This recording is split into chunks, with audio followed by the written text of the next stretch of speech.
Ama ben sen sevdim kimi, sen sevdim ben kimi, sen sevdim hayat kimi, sen de geçtin ölüm kimi, sen sevdin aşk bağında nedir gülüm kimi.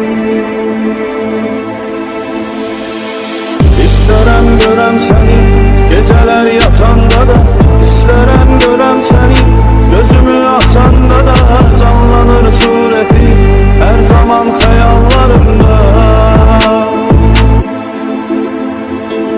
Düşünürsem mi hep göresen yarardadır, belki bir derdi var ne sedef duvardadır.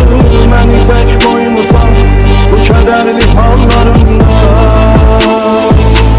Ama ben sen sevdim kimi, sen sevdin melek kimi, sen sevdin hayat kimi, sense gittin ölüm kimi, sen sevdin aşk bağında nezirli gülüm kimi.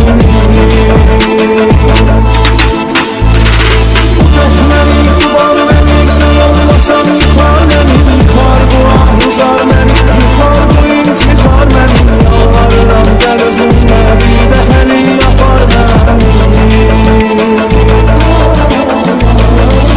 Ele bir yere gider, orada bir kes olmasın, sevginin şeyleri o zemende solmasın. İkimiz eş bağı, beziyey bezey kimi, seni sevdim ey güzelim verilmeyen güzel kimi.